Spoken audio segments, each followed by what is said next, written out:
The conference room still carried the stale scent of expensive coffee and polished ambition when Nathan Crawford casually placed a thick project folder on my desk and smiled as though he were delivering wonderful news instead of dismantling 6 years of my career with a single sentence. "You can take tomorrow off from the Orion Industries presentation," he said confidently, straightening his tailored jacket, "because my nephew, Evan, is taking over the account from now on, and it's time we start preparing the next generation of leadership," while every executive nearby pretended not to notice the uncomfortable silence settling over the office. I looked at him calmly without raising my voice or showing the disappointment racing through my mind, then quietly handed him the encrypted company tablet that contained every meeting schedule, every approved document, and every carefully organized client record before replying, "Everything authorized for internal use is already inside," because I had learned long ago that dignity often speaks far louder than anger when someone mistakes kindness for weakness. For nearly 7 years, Orion Industries had trusted me with every sensitive negotiation, every emergency conference call, and every impossible deadline that arrived moments before midnight, while I sacrificed vacations, birthdays, weekends, and countless hours of sleep to make sure the company's most valuable partnership never collapsed under pressure. Our CEO loved celebrating quarterly victories on stage while praising teamwork and innovation. Yet everyone inside the office knew the truth that most of those victories had been built quietly behind the scenes by employees whose names never appeared on presentations. And I happened to be one of those invisible people whose dedication had become so expected that no one bothered to acknowledge it anymore. Nathan believed success should stay inside the family, so after his nephew completed a brief executive training course and attended a handful of networking dinners, he suddenly began introducing him as a rising corporate strategist, even though Evan still confused basic compliance procedures with marketing campaigns and regularly asked assistants to explain documents he claimed to understand. Strange little problems began appearing almost immediately, including missing calendar invitations, confidential files mysteriously relocated to different folders, client meetings rescheduled without my knowledge, and cheerful explanations from Evan insisting that everyone should embrace collaboration while quietly removing me from conversations I had personally created years earlier. The final warning arrived on a rainy Wednesday evening when a junior analyst accidentally mentioned that Evan had already been given administrator access to the Orion client workspace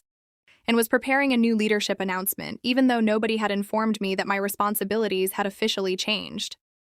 Instead of confronting anyone in frustration, I returned to my office, poured another cup of cold coffee, reviewed every agreement I had personally negotiated during the partnership, and reminded myself that emotional reactions disappear quickly while carefully documented facts remain powerful long after tempers have cooled. Among those agreements was one unusual confidentiality contract signed years earlier during an international technology summit after a cybersecurity incident threatened to expose a confidential research collaboration. And unlike ordinary company paperwork, this agreement had been signed directly between Orion Industries chairman, Daniel Mercer, and me because he trusted my discretion rather than my employer's corporate policies. One sentence stood out immediately as I reread the document on my personal laptop late that evening. No confidential strategic communication could be transferred to another representative without written approval from both named parties. And as I closed the document with a quiet breath, I realized that Nathan had unknowingly handed his nephew responsibility for an account protected by conditions he had never bothered to investigate. The following morning unfolded with an almost unsettling sense of normalcy, as employees chatted over coffee, keyboards clicked in steady rhythm, and Nathan proudly introduced Evan to department heads as the future of the firm's client division, encouraging everyone to support the transition, while ignoring the experienced professionals who had built those relationships through years of relentless effort. Later that morning, Evan sent his very first message to Daniel Mercer, confidently introducing himself as Orion's new executive contact and enthusiastically promising to modernize their partnership, completely unaware that his email had already crossed a legal boundary established long before he had ever entered the company. I neither warned anyone nor attempted to interfere because the agreement was never mine alone to enforce, and I understood that any unnecessary involvement from me could complicate matters rather than resolve them, so I simply continued with my remaining responsibilities while quietly documenting each new development. Before the workday ended, a brief email arrived in my personal inbox from Daniel containing only a single question. Are our confidentiality obligations still active? And after carefully reading those words twice, I calmly replied, yes, the agreement remains fully in effect until formally concluded by both parties. Early the next morning, an emergency meeting invitation appeared on the calendars of senior management, the legal department, compliance officers, and me, creating a wave of nervous speculation throughout the office because nobody understood why Orion's chairman had personally requested an immediate executive conference. When the video call began, Daniel greeted everyone politely before looking directly into the camera and saying, "Before we discuss future business, I need clarification regarding an unauthorized communication that appears to violate a confidential agreement," instantly replacing every confident smile in the room with uneasy silence. Nathan attempted to explain that the account transition represented a routine management decision, insisting that Evan had simply contacted the client as part of his newly assigned responsibilities. But Daniel interrupted him with remarkable composure and explained that the confidentiality agreement had never belonged to the company, because it had been executed privately between two named individuals whose written consent was required before any transfer of authority could occur. The legal department quickly reviewed the documentation that I had previously submitted years earlier,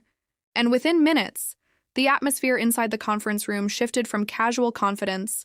to unmistakable concern, as everyone realized the agreement was legally valid, properly documented, and entirely overlooked during the transition process. Daniel informed the executives that Orion Industries would immediately suspend all strategic collaboration until a complete legal review determined the extent of the contractual breach, explaining that trust had been damaged not by a simple administrative mistake, but by leadership's decision to ignore established procedures in favor of personal preference and family favoritism. As the call ended and the conference room fell into complete silence, Nathan slowly lowered his head while the executives exchanged worried glances,